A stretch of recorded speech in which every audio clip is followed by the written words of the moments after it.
Bonjour aux consciences qui s'éveillent et merci de nous écouter sur le podcast de l'éveil des consciences. Aujourd'hui, je suis ravie d'accueillir Juliette. Alors bonjour Juliette, Bonjour Evelyne. merci d'avoir accepté notre invitation sur cette chaîne de podcast pour parler de tes activités, j'ai envie de dire de cœur, de passion. Tu es accompagnatrice émotionnelle et énergétique. Donc, notamment, tu accompagnes les femmes qui souhaitent arrêter la pilule. Tu les formes aussi, en tout cas, tu proposes des formations pour se former au pendule et tu aides aussi les femmes à se reconnecter à leur féminin sacré. Tu proposes plein de choses super inspirantes, notamment sur ton site internet et sur les différents réseaux que tu alimentes régulièrement. Juliette, j'ai plusieurs questions. Mais la première partie du podcast, j'aimerais déjà me concentrer sur justement l'arrêt de la pilule. Donc, quelle a été ta motivation à accompagner les femmes à arrêter la pilule? Alors oui, alors ma motivation, en fait, c'est tout simplement quand j'ai moi-même arrêté la pilule après 10 ans de prise.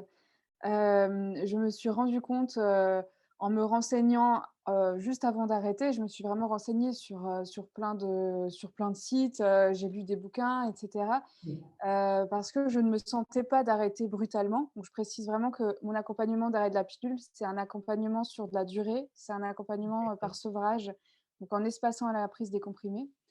Et en fait, je me sentais vraiment pas du tout alignée avec le fait d'arrêter du jour au lendemain. Je sentais que ça ferait un choc trop important dans mon corps et donc j'ai commencé à me renseigner et je me suis rendu compte qu'il n'y a rien ou quasiment rien qui est proposé dans ce sens-là, que Mmh. beaucoup de femmes se trouvent complètement perdues, se trouvent démunies, ne savent pas à qui s'adresser, lors de ce choix-là et malheureusement, quand elles s'adressent à leur gynéco. Alors bien sûr, je ne mets pas tout le monde dans le même panier, mais il y en a quand même Mmh. malheureusement beaucoup qui ne sont pas à l'écoute, qui ne soutiennent pas et qui les font culpabiliser.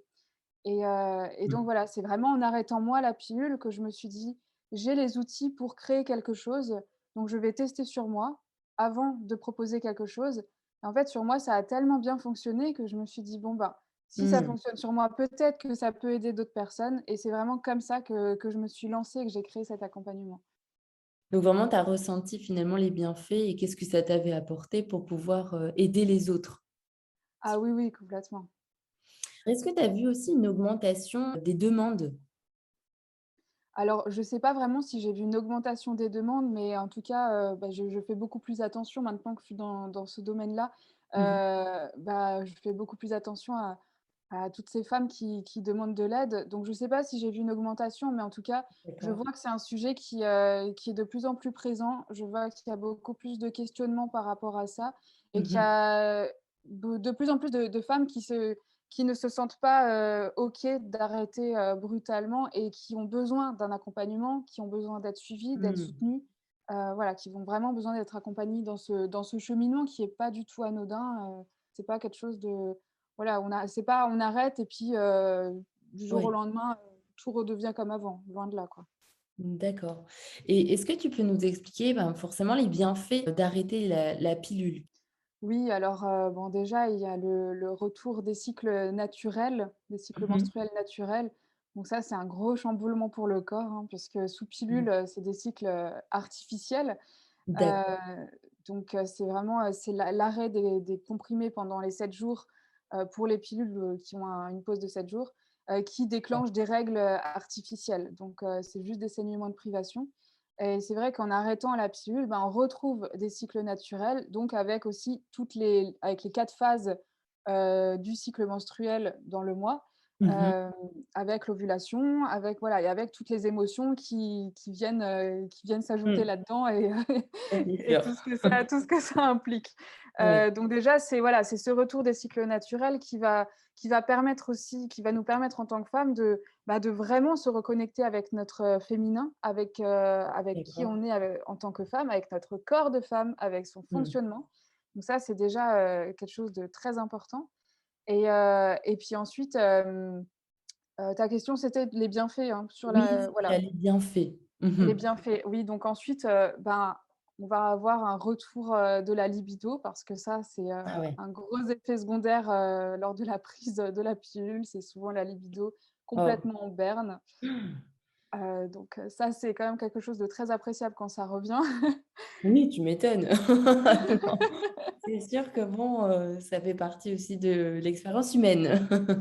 Exactement, donc on va avoir ça, ça implique aussi, ben, le retour de la lubrification vaginale puisqu'il y a beaucoup de Ouais, de problèmes de sécheresse vaginale, quand on prend la pilule. d'accord. Donc ça aussi, c'est voilà, c'est un autre effet, un autre bienfait, physique Oui.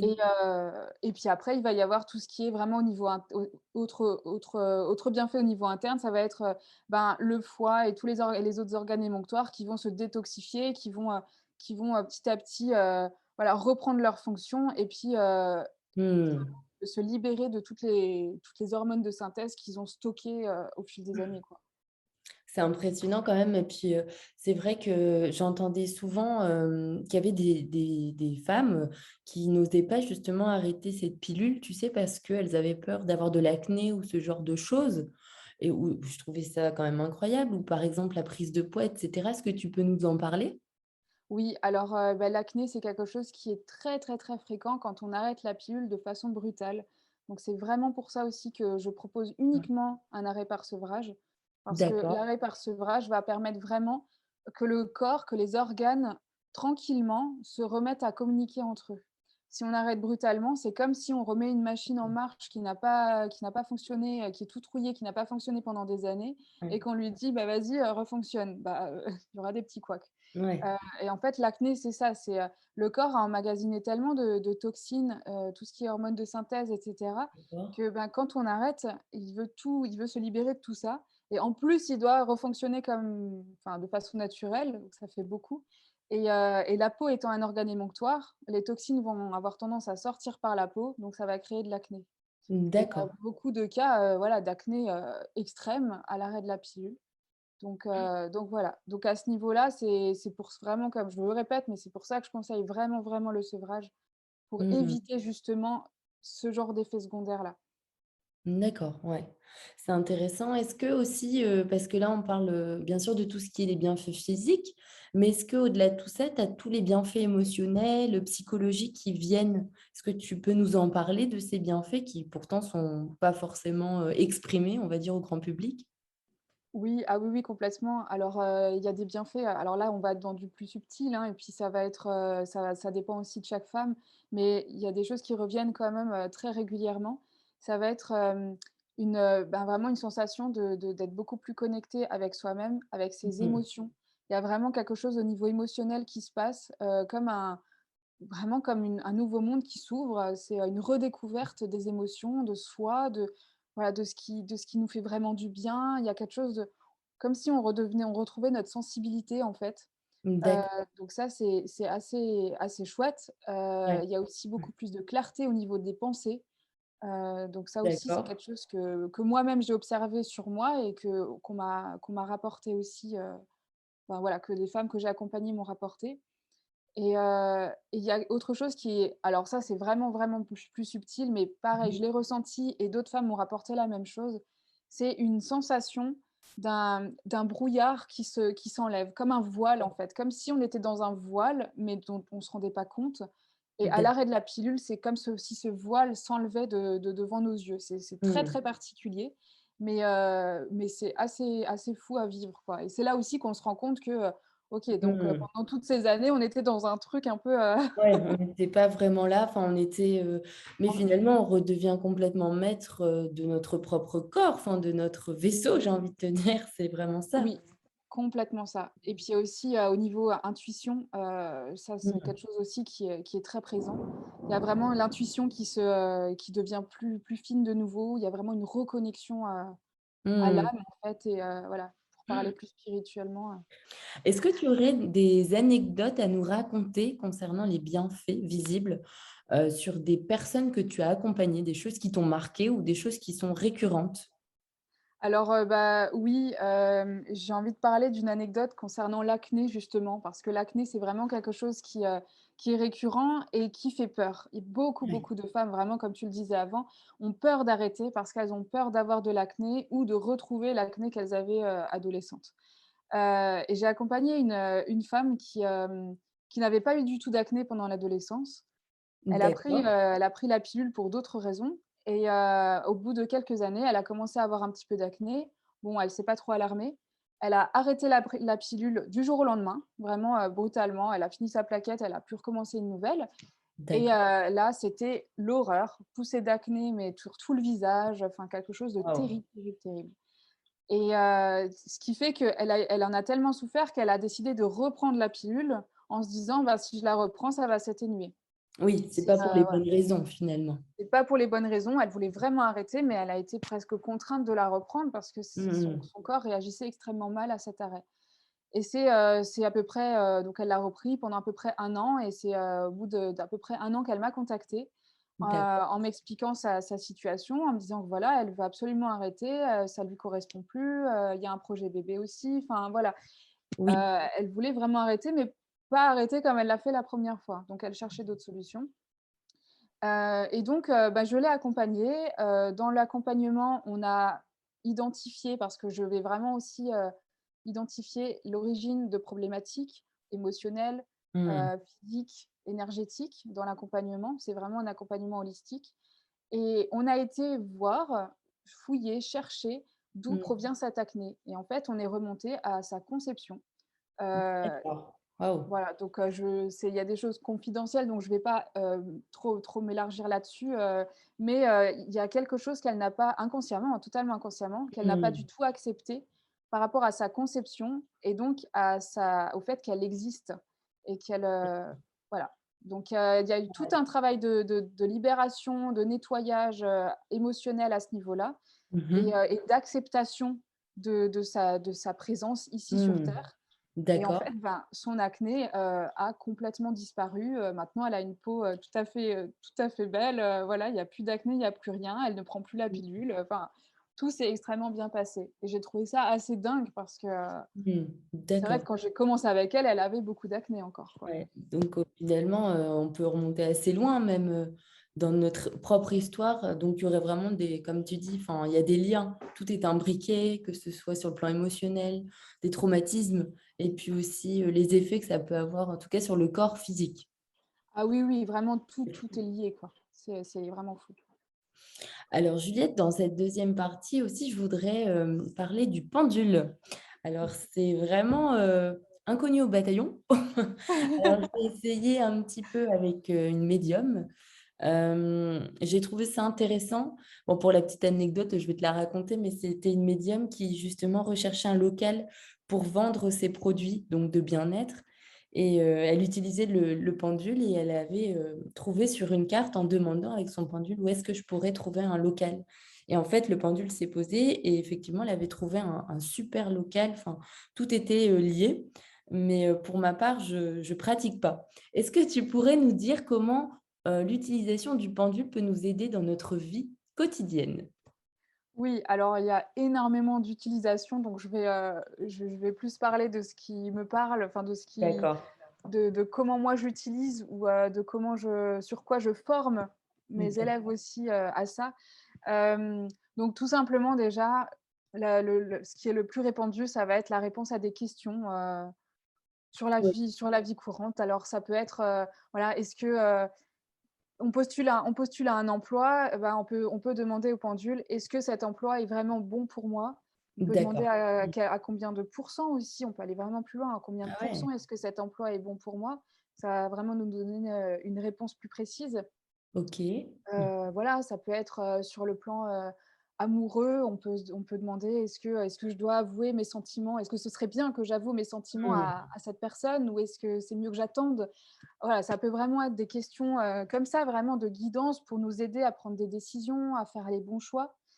Heu, D'accord. donc Alors, j'ai juste une question par rapport justement à ce que tu disais, faire des choix, mais alors il faut toujours un support? Il faut vraiment, par exemple, dans ce cas où tu dois choisir, est-ce que, je peux exprimer mes sentiments amoureux?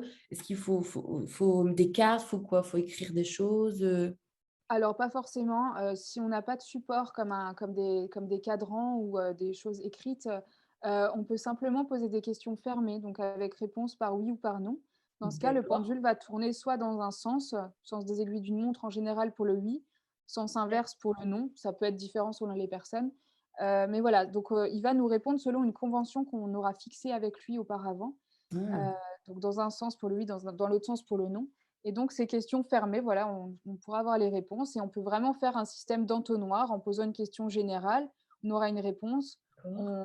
on on pose une autre question un peu plus détaillée, on a une réponse et cetera. Vraiment comme un Mmh. entonnoir pour arriver à Mmh. la réponse finale. Waouh, c'est impressionnant.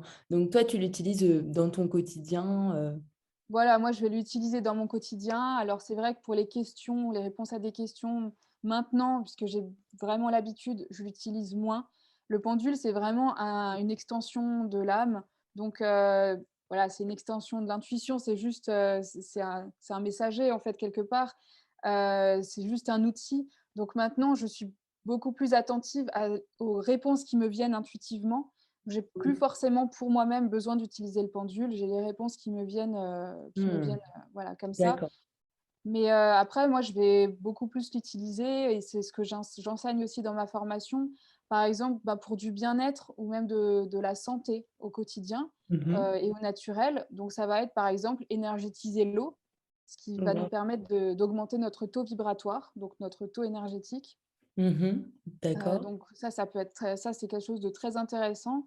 Ça peut être aussi, j'ai une technique pour, ôter les informations nocives, dans les médicaments, par exemple. Donc, D'accord. Waouh. tout Mmh. ce qui est responsable des effets secondaires, nocifs. Donc voilà, j'ai une technique pour ça que j'enseigne aussi dans la formation. Heu, OK.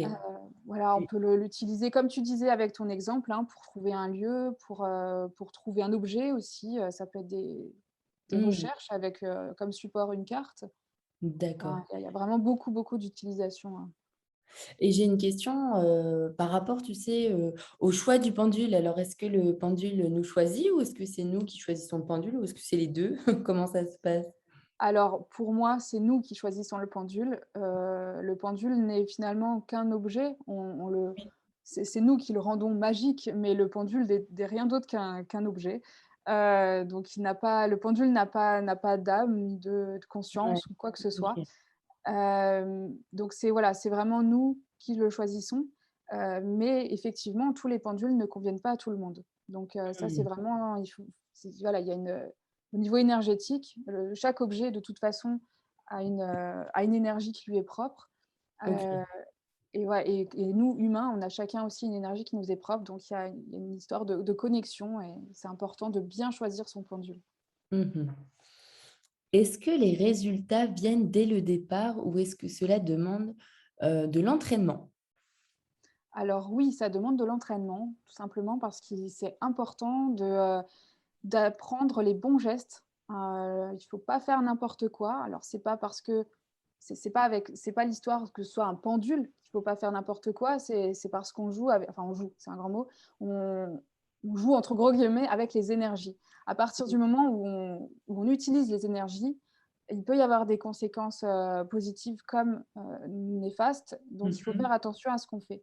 Le pendule, c'est exactement la même chose, donc c'est important d'apprendre les bons gestes et puis après, c'est pour avoir des réponses claires, des réponses justes, ça demande de l'entraînement. Selon les personnes, ça peut prendre plus ou moins de temps. Il y a des personnes où ça va être assez rapide parce c'est vraiment cette connexion, à l'univers qui est déjà là. Mmh. Voilà, il y a cette sensibilité qui est déjà bien présente et pour d'autres, il va y avoir le mental qui va un peu venir bloquer la Ouais, connexion. qui vient interférer, ouais. Interférer, voilà, des personnes vont avoir du mal à lâcher prise, ça c'est un apprentissage aussi. Donc D'accord. voilà, ça peut vraiment prendre plus ou moins de temps selon les personnes.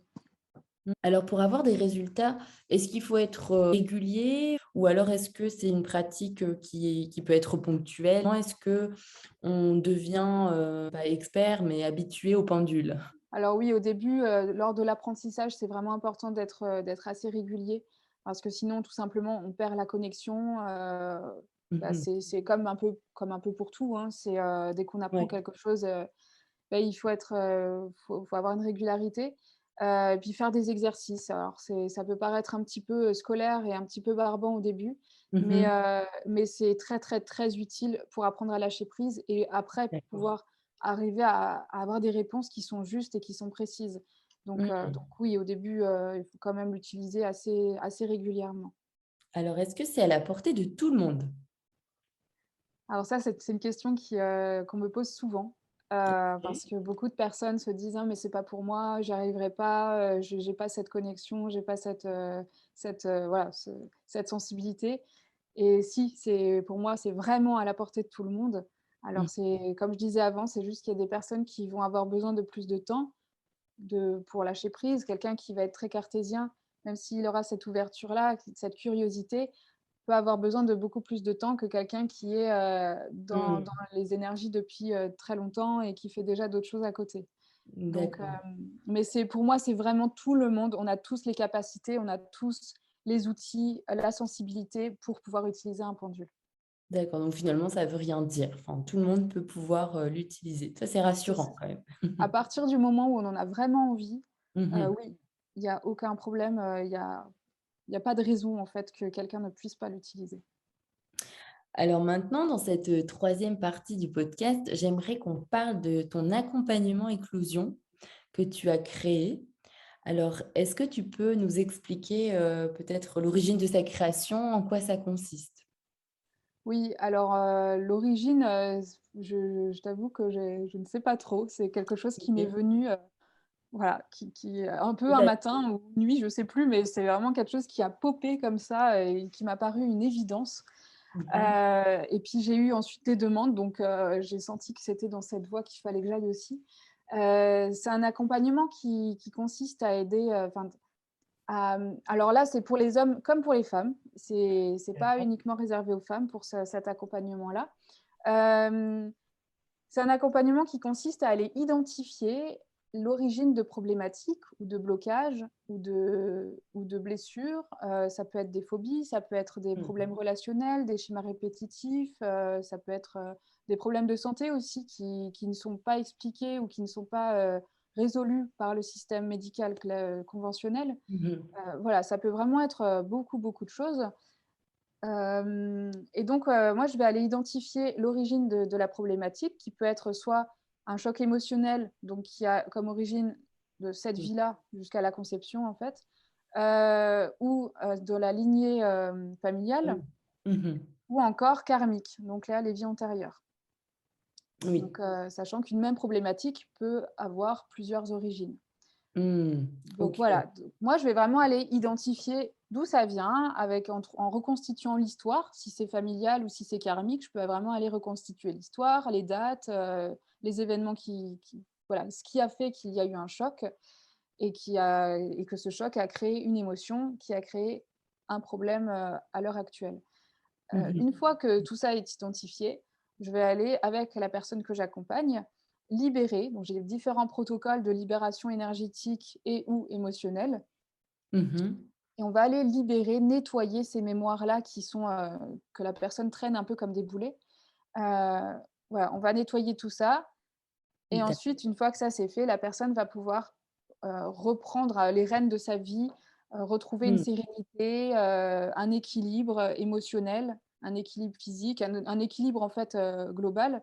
Voilà, de nouveau pouvoir exprimer, qui elle est vraiment, Mmh. savoir qui elle est vraiment aussi.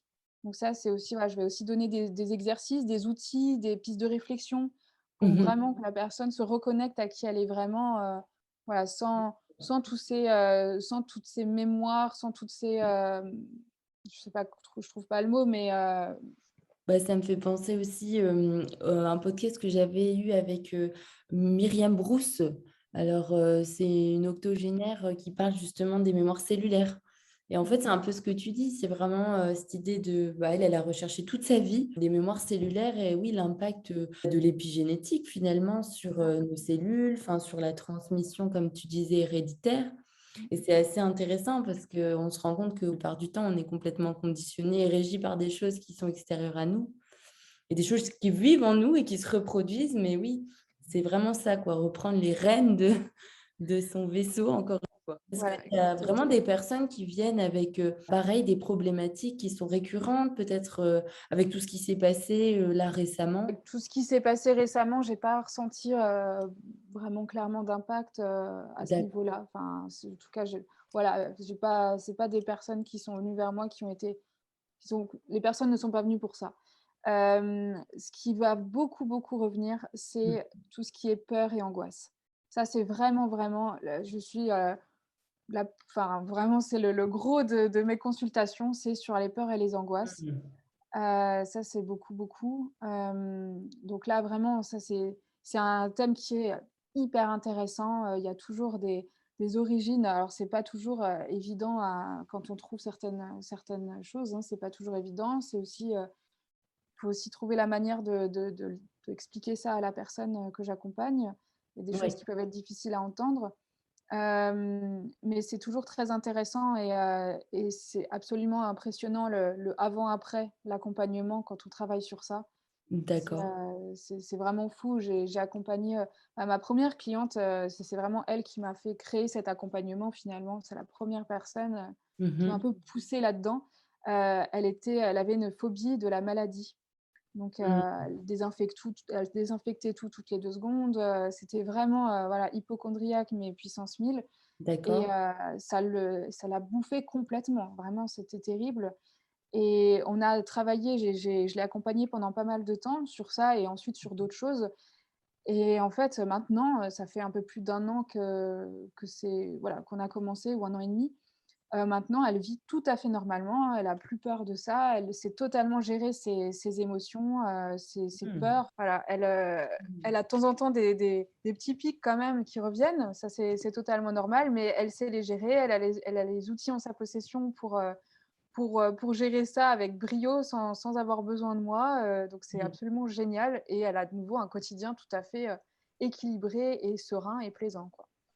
C'est vraiment génial. Je suis toujours en contact avec elle. C'est devenu une amie, donc D'accord. on reste en contact et donc voilà, je suis là, je continue à la suivre, comme ça et elle me remercie, très, très souvent, de tout ça et moi, ce que je trouve génial, c'est qu'elle continue, oui, à utiliser les outils que je lui ai transmis. Ça, Mmh. c'est vraiment quelque chose qui est très important pour moi. C'est que les personnes que j'accompagne, aient des outils en leur possession et sachent s'en servir tout seuls après, qu'ils n'aient plus besoin de moi. Mon but, c'est ça, c'est de les Oui. accompagner, tant qu'ils ont besoin et tant que je peux les accompagner, mais c'est qu'ils deviennent, indépendants dans leur quotidien et voilà, avec leurs émotions et cetera, quoi. D'accord. Oui, donc en tout cas, ça permet à chacun de pouvoir ensuite, être, comme tu dis, indépendant et je pense que c'est hyper important aussi pour soi de pouvoir, voler de ses propres ailes. Donc tu nous aides en tout cas dans ton accompagnement à voler de nos propres ailes. Voilà, c'est exactement ça et puis pour juste continuer, dans cette lignée, donc je parlais des peurs et des phobies, mais Oui. voilà, ce qui revient aussi assez régulièrement, ça va être des problématiques, relationnelles, des schémas répétitifs comme, de la tromperie, comme, de l'abandon, de la trahison, des choses comme ça. Mmh. Donc voilà, là, ça va être des personnes qui vont venir me voir en me disant: «Voilà, je comprends pas, je suis toujours avec un homme Mmh. qui va finir par me tromper alors que, au début, c'est tout rose et puis d'un coup, il me trompe et je comprends pas pourquoi ou, d'un coup, Mmh. on me laisse tomber, dans mes amitiés, d'un coup, on me laisse tomber, je comprends pas pourquoi. Mmh. Voilà, ça va être des choses qui reviennent comme ça et donc Des là, choses pareil, qui il y a une sont explication. inconscientes? C'est vraiment ces choses qui sont inconscientes que vous libérez ensemble? Oui, oui, c'est ça. Il y a toujours une cause, en fait, une origine à ça et c'est vrai que souvent dans ce qui est, schéma répétitif, ça va souvent se situer au niveau familial, lignée familiale ou au niveau karmique, avec des choses qui sont déjà qui ont été déjà vécues, que ce soit dans une vie antérieure ou par des ancêtres et en fait, Mmh. c'est tout simplement que ça se répète et la personne, aujourd'hui vit ça dans sa vie parce que son rôle est de libérer ça pour les générations futures et puis Mmh. pour sa propre évolution à elle aussi. Donc voilà, si ça se présente et qu'on en prend conscience et qu'on a envie de se faire aider, c'est toujours parce que à ce moment-là, on a les épaules pour s'en libérer, pour l'identifier et pour s'en libérer et Mmh. qu'on peut être mis en relation avec les bonnes personnes pour nous aider à le faire. Mmh. Ouais, ça je pense que c'est important comme tu dis, enfin, c'est d'où l'importance vraiment de vouloir travailler sur soi. Finalement, c'est pas que pour soi, mais c'est juste pour toutes les lignées. Donc ça Oui, fait du bien à tout le monde, même si, bah, effectivement, c'est pas quelque chose de visible, oui, c'est invisible. En tout cas, peut-être que certainement qu'on doit le sentir forcément quand il y a une libération, quand il y a quelque chose qui se oui. passe, mais ça vaut le coup. C'est un cheminement qui vaut le coup de Oui, oui, travailler sur oui, soi. complètement, complètement. Eh ben, merci beaucoup, Juliette, pour ton parcours et puis aussi pour tout ce que tu mets en place pour aider les personnes à se sentir mieux. Donc, ça, c'est vraiment super. Je suis sûre qu'il y a plein de personnes aussi qui vont vouloir regarder ton site internet. Est-ce que tu peux le citer, même si je le mettrai en bio? Oui, alors mon site internet, c'est www.l'effet de la conscience, donc les comme les petites fées, dans les bois. Donc voilà, l'effet de la conscience.com et sinon je suis aussi sur Instagram, sur Facebook. Merci à toi pour ton partage inspirant. Merci d'avoir été présente dans le podcast de l'éveil des consciences. Bah, merci à toi pour ton invitation. C'était vraiment un grand plaisir d'échanger avec toi. Merci aussi aux consciences qui s'éveillent de nous écouter aujourd'hui. Donc, merci à vous et puis prenez soin de vous. À bientôt. Au revoir. Au revoir.